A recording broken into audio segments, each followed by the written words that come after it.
Hey there, cats and kitties. I am the Blues Man, Johnny Blues, and this is going to be a brief little review for Natsuyuki Rendezvous, Episode 3.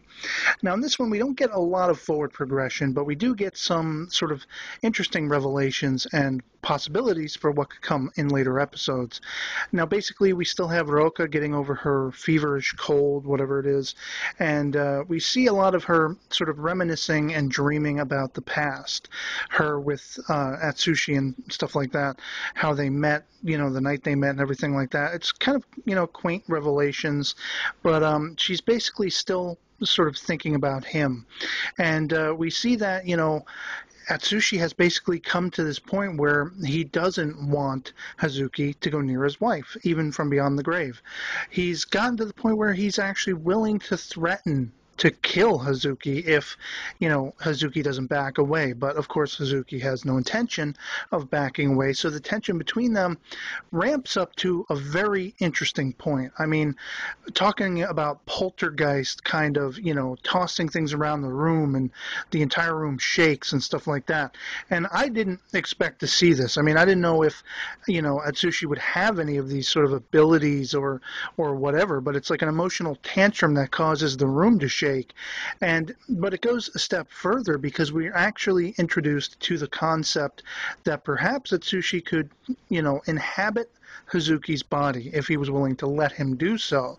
And I'm a little disappointed that we didn't get to see some of that in this episode, but what we did get to see was interesting enough to make me want to still stick with the show and catch, as they further develop these ideas in the coming episodes. But we do see Hazuki have some FaceTime with Miho, the sister-in-law, and there's some discussion about, Atsushi and Roka's relationship, and we find out that whatever it was that took Atsushi's life was actually something, in him since he was a child. But the biggest thing of all, toward the end, we see Hazuki kind of looking over the image and thinking, the image on Miho's phone, that is, and thinking about how to approach Roka in a way that his whole thing is he wants to make her happy again. And I truly believe at her, deepest heart of hearts, that's what Roka wants too. She wants to feel happy. And she could potentially feel happy with Hazuki if he didn't have to keep reminding her of her loss, in a sense, or at least if she could process her grief, because that's a large part of this. As she's getting better, and she finally does get better in the episode, toward the end, she's up on her feet again and cleaning up the store, the flower shop. But here's the thing. She still hasn't processed that grief to the point that when Hazuki basically comes up with this idea that he, Miho, and Roka could have a day out, kind of like one of the last days that Atsushi and they had a day out, well, of course, she breaks down crying over this sort of revelation. And it's understandable when you kind of see where, her feelings are coming from. This was one of her last happiest memories spent with her departed husband and everything. But, there were some pretty comical moments in this episode as well when, Atsushi's kind of trying to get ticked off and stamp his feet, and he can't, and you have Hazuki sitting there saying, haha, you can't stamp your feet, and blah blah blah.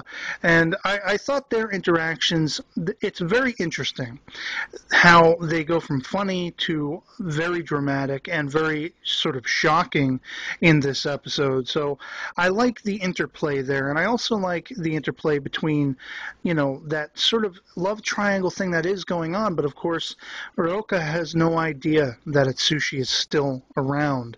Yet, even though she is unaware of it, maybe on a conscious level, there must be some sort of unconscious level that she may be in tone with it.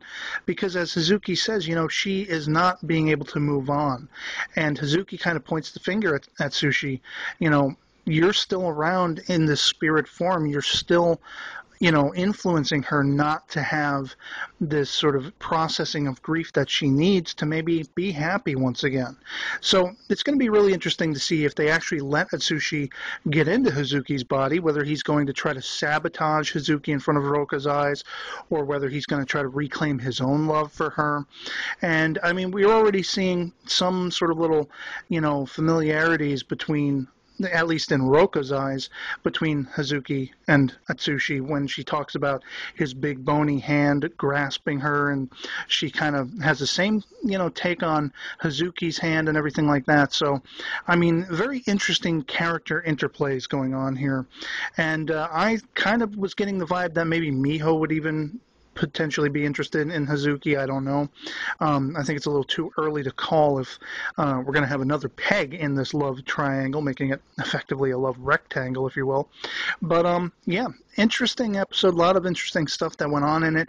Probably a little lackluster in that the concepts that they debut in it, I really wish we would have had some follow-up on in this episode, but if they are actually coming down the road, then I'll be happy. So I'd love to know what you guys thought of the episode, if you've seen it, and you can post that in the comments below or as a video response.